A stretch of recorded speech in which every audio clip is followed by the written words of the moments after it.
रात्रीची शांतता आणि त्या शांततेत दडलेले काही आवाज. काही कथा फक्त कथा नसतात, त्या असतात रहस्य, जे प्रत्येक वेळी नवीन काहीतरी सांगत असतात. मी आहे शुभम निकम आणि तुम्ही ऐकत आहात एक अशी सफर जिथे प्रत्येक वळणावर एक नवीन ट्विस्ट आहे. वेलकम टू कथा मनातल्या. कथेचं नाव आहे शेवटचं पत्र. पावसाळ्याची एक शांत संध्याकाळ होती. खिडकीवर थेंब हळूवार आदळत होते आणि त्या आवाजात हरवलेला बसला होता आरव. घरात पूर्ण शांतता होती. भिंतीवर लटकलेल्या आठवणी आणि मनात भरलेली पोकळी. आरवच्या समोर एक जुना लाकडी बॉक्स ठेवलेला होता, ज्याला त्याने अनेक वर्ष स्पर्शही केला नव्हता. आज का कोण जाणे, त्याने हळूच तो बॉक्स उघडला. त्यात होते काही फोटो, एक छोटंसं गिफ्ट आणि एक पत्र.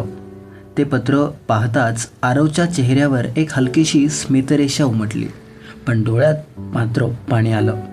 कारण ते पत्र होतं अन्वीचं. थरथरत्या हाताने त्याने पत्र उघडलं.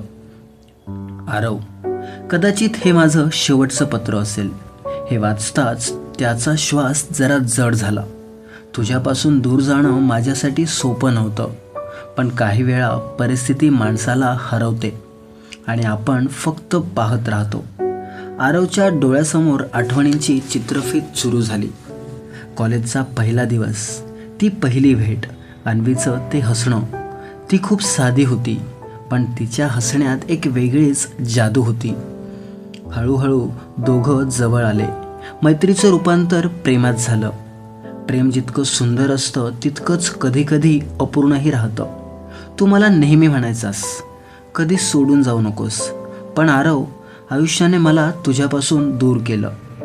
पत्रातील प्रत्येक शब्द आरवच्या मनाला टोचत होता. तो उठला, खिडकीपाशी गेला. बाहेर पाऊस अजून जोरात पडत होता. मी तुला विसरण्याचा खूप प्रयत्न केला, पण काही नाती विसरता येत नाहीत. ती फक्त मनात जपून ठेवावी लागतात. आरवच्या गालावरून अश्रू हळूच ओघळला.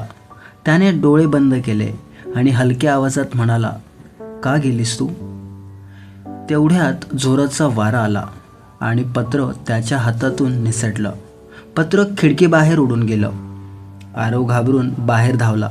पावसात भिजत तो ते पत्र पकडण्यासाठी धावत होता. पत्र कुठेच दिसत नव्हतं. तो थांबला, श्वास घेत आजूबाजूला पाहू लागला आणि तेवढ्यात त्याच्या मागून एक आवाज आला, आरव.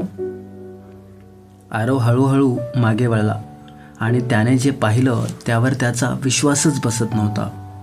जिचं पत्र त्याने आत्ताच वाचलं, तीच अन्वी त्याच्यासमोर उभी होती.